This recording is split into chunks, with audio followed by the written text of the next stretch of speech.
Mungkin kita masuk di bagian elementary fluid dynamics. Ini mungkin juga materi yang sudah Anda pelajari ketika belajar di SMP mungkin atau SMA. Ya, di sini karena masuk di bab 3 dinamika fluida.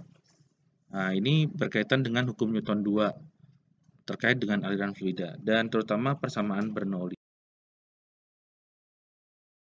Di awal ini bagian dasar akan dilengkapi lebih banyak mungkin di fluid kinematik ya, atau bab 4-nya ya. Nah, jadi di dinamika fluida itu pasti kita membutuhkan bagian dari fluid kinematik, tapi di sini hanya ditunjukkan yang dasarnya saja. Oke, jadi karena kita berhubungan dinamika fluida, kita berhubungan dengan hukum Newton 2, semuanya sudah hafal, F sama dengan M kali A. Nah, kalau kita bicara fluida, yang ditinjau itu kan partikel fluida. Sebelum-sebelumnya kan ada partikel fluida bentuknya prisma segitiga, kotak gitu ya. Dulu-dulu yang sudah pernah dibahas, mudah-mudahan Anda masih ingat. Nah, ini juga nanti kita melihat seperti itu. Nah, F sama dengan M kali A, di mana biasanya gaya-gayanya itu ada dua bagian, berkaitan dengan tekanan pada suatu partikel tersebut dan gravitasi pada partikel tersebut. Dan kalau M berarti massa partikel, A-nya adalah percepatan setelah ada gaya, gitu ya. Nah, sekarang diasumsikan yang paling dasar atau paling elementer di sini adalah pergerakan pada inviscid fluid. Nah, inviscid fluid ini adalah istilah yang perlu kita kenal. Jadi, fluida itu diasumsikan memiliki viskositas 0. Namanya istilahnya itu adalah inviscid fluid. Kalau dia inviscid fluid atau viskositasnya 0, maka konduktivitas panas dari fluida itu juga 0. Dengan demikian tidak ada transfer panas, kecuali mungkin ada proses radiasi yang itu biasanya cukup kecil. Nah, pada prakteknya tidak ada yang inviscid fluid pada prakteknya, kenyataannya gitu ya. Jadi di sini adalah konsep untuk membantu menyederhanakan problem. Nah, untuk beberapa kasus pengaruh viskositas itu relatif kecil sehingga pendekatan awal itu yang seringkali digunakan adalah mengabaikan pengaruh viskositas. Nah, sebagai contoh, gaya viskos pada aliran air besarnya beberapa orde itu lebih kecil dibanding, ini mesti typo di PowerPoint, dibanding gravity atau perbedaan tekanan. Mungkin bukan typo, auto correction ya biasanya. Di sini kita tunjukkan ilustrasi sederhana, misalkan ada proses di atau instalasi di permukaan, kemudian ada aktivitas injeksi, produksi mungkin terkait dengan reservoir, entah itu bisa minyak, ya kemungkinan ini minyak, atau kemungkinan juga bisa geothermal begitu.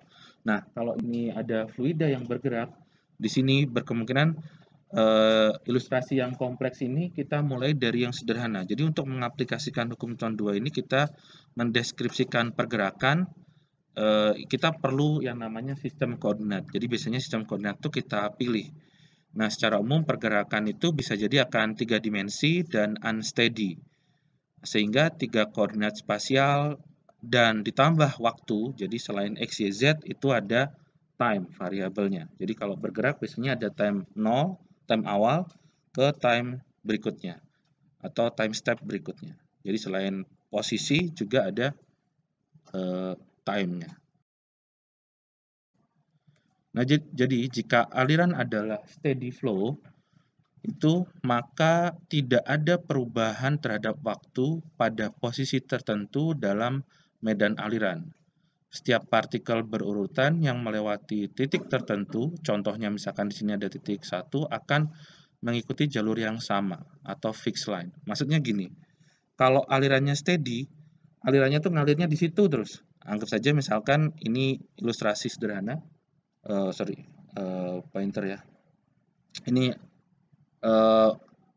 misalnya ada benda terus kemudian di sini dari percobaan kita bisa trace dari asap begitu ya, kemudian difoto begitu.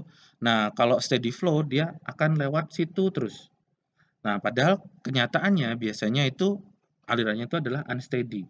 Jadi yang steady ini hanya untuk membantu kita melihat atau memformulasikan lebih mudah ya secara matematis. Jadi kalau steady seperti itu. Tadi disebutkan di slide sebelumnya, secara umum pergerakan itu adalah 3 dimensi dan unsteady. Tapi di sini kita kenal istilah steady flow itu adalah ya bentuknya seperti ini. Nah, kalau kita trace, ini kalau saya zoom, ini Anda bisa cek ada posisi titik satu kan, terus kemudian ada partikel fluida, misalnya kotak, di sini mungkin udara atau air gitu ya. Ini dia akan mengikuti garis ini. Ada titik satu, titik dua gitu ya, kalau dia steady. Nah, ini bisa digambarkan menjadi satu garis, istilahnya streamline. Nanti mungkin pada bab berikutnya kita ada istilah lain. Selain streamline ada straight line, ada path line, dan seterusnya. Nah, partikel fluida ini berada dalam koordinat yang dipilih di sini adalah X dan Z. Ya kan? Jadi di sini istilahnya ilustrasinya 2 dimensi penampang, padahal mungkin dia 3 dimensi seperti yang disampaikan tadi. Oke. Jadi kita bisa perhatikan pergerakan 2 dimensi sebagaimana yang ditunjukkan pada gambar pada bidang XZ ini. Aliran dapat dinyatakan sebagai komponen-komponen percepatan dan gaya pada arah koordinat X dan Z. Nah, persamaan-persamaan yang dihasilkan sering dikenal sebagai bentuk 2D dari persamaan Euler dari pergerakan pada koordinat Kartesian. Nah, di sini nanti kita akan mendefinisikan pergerakan itu sebagai kecepatan atau percepatan.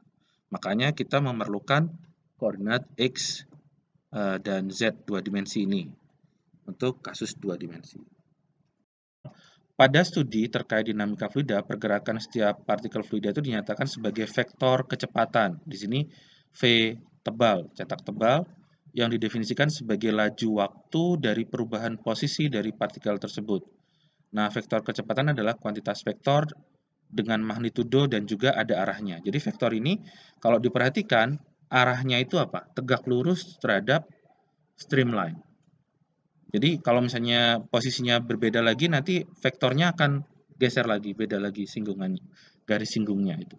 Dan yang sejajar dengan streamline nanti kita sebut sebagai streamwise, sedangkan pasti ada komponen yang tegak lurus normalnya dari streamwise itu, yaitu biasanya sebutnya searah n ini. Nah, jadi suatu partikel fluida bergerak, partikel tersebut mengikuti suatu jalur tertentu yang bentuknya ditentukan dari kecepatan partikel. Ya, karena ini ada jarak, kemudian posisi itu kan jarak gitu ya, ada waktu, maka Anda bisa menentukan V itu dari jarak, dari koordinat, percepatan itu juga bisa ditentukan dari kecepatan.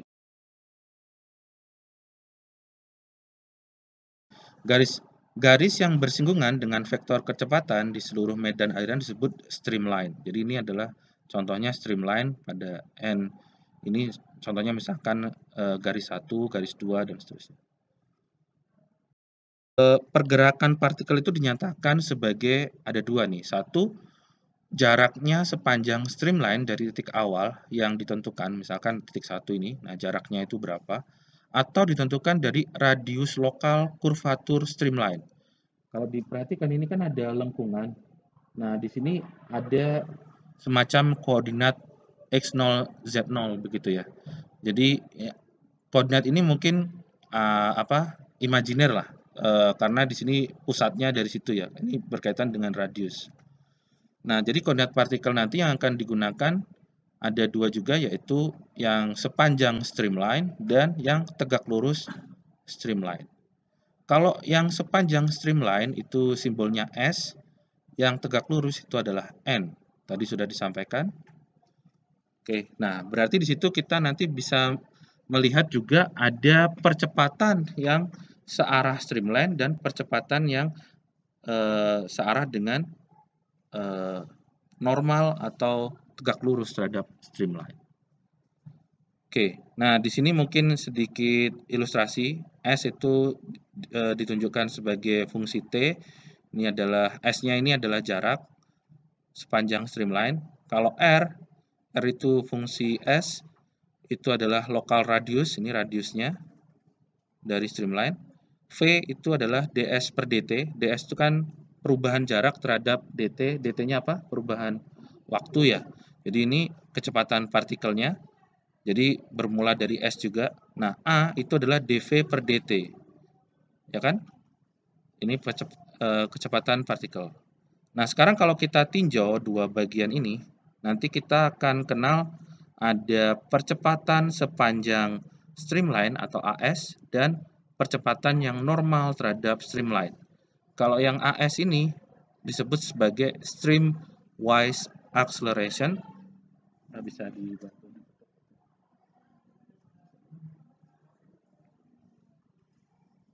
Dan yang AN ini adalah normal acceleration atau ada yang menyebutnya sebagai centrifugal acceleration. Nah, karena centrifugal, makanya di sini ilustrasinya ada R tadi kan ya, R dari lengkungan. Nah, kalau Anda belajar dulu, percepatan centrifugal itu V kuadrat per L ya, per R ya. Terus kemudian kalau yang streamwise ini V do V per do S. Ini asalnya ini kurang lebih dari sini ya, dV per dt dari aturan berantai untuk diferensial ya kan. Dan di sini yang menjadi ada do V per do S karena di sini bisa dijabarkan menjadi do V per do S dikali ds per dt. Nah, ini makanya kita dapatkan yang streamwise-nya ini. Oke, ya mungkin sedikit ilustrasi dari percepatan. Kenapa kita membahas percepatan yang streamwise sama percepatan yang normal? Karena itu nanti akan digunakan untuk analisis atau aplikasi hukum Newton 2 pada partikel yang bergerak.